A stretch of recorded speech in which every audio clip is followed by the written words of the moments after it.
Welcome back, government students. Hope everyone is having a good day. Today we will be starting a assessment or project for this second unit. This is going to be spread over a handful of days. So today's assignment will be the research portion, and you can see that up top.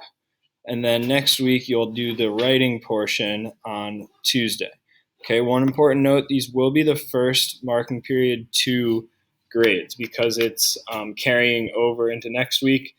This assignment will be for marking period 2. So it's very important. We get off to a strong start for marking period 2, and beginning with an assessment is a great way to do that. So we'll read through the instructions, and then I'll actually take you through the website as well to make sure that we understand what you're looking for. So the title of this project is the living room candidate, and we'll find out pretty quickly why it has this title. All right.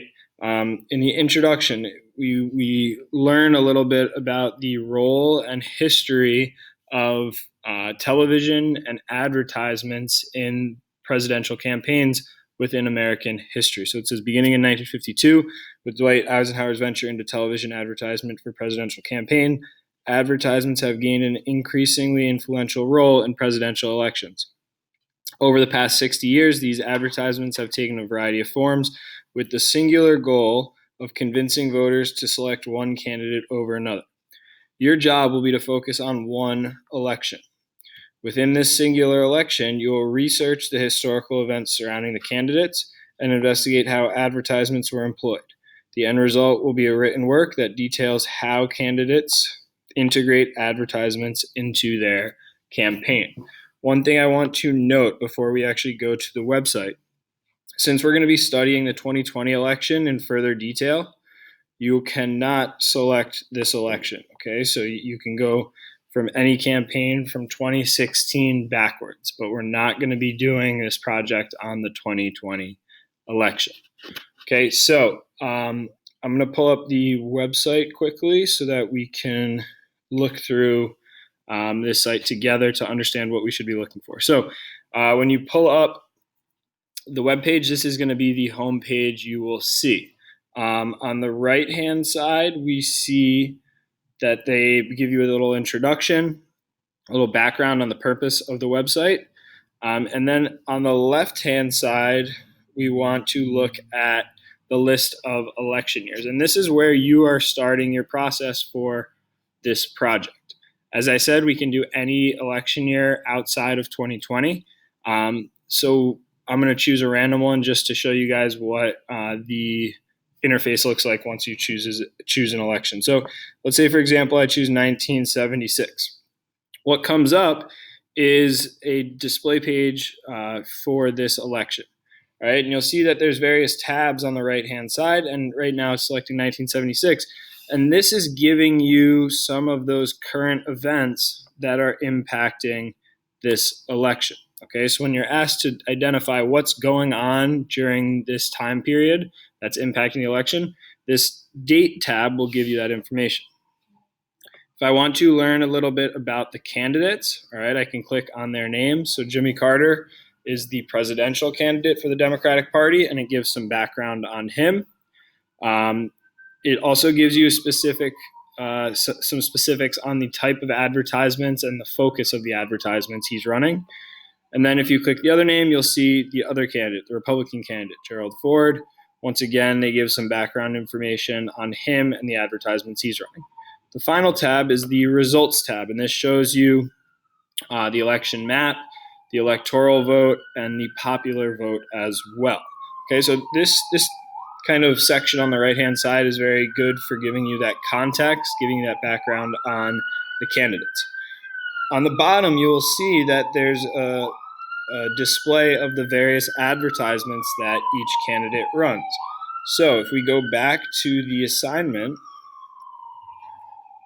you'll see that I would do the 1976 election, Carter, Ford, Then the current events are coming from that right hand tab. Okay. The next thing it's asking me to do is select 2 Democratic advertisements. So I would go back to the page and I would make my selections from this bottom bar. So let's say I click this one, for example. All right. It pauses. And if you click the transcript tab right here, it'll give you the title of the advertisement. So this is titled Jobs. So it's pretty straightforward. And it also gives you a transcript. So it tells you what is being said in this advertisement. So I would go back to my planning sheet. All right. The title is Jobs. Okay. Then I would watch the advertisement and respond to these questions. So the message of the ad, what is the core message that's being distributed? What are the emotions or tone of the ad? And then does the ad focus on a specific candidate or topic? And then this last one is really your opinion. And you are making a conclusion on if you feel that this ad is effective or not.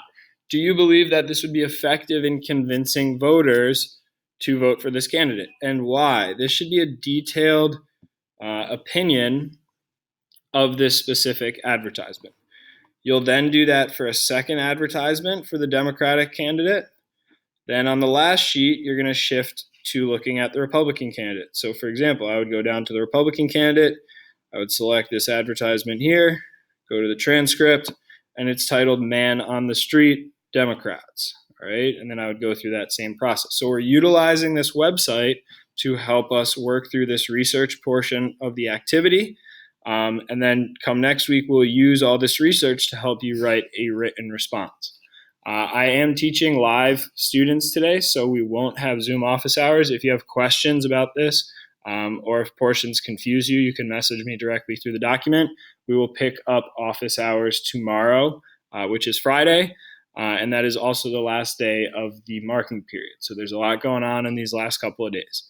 Hope everyone's doing well. I'll talk with you soon.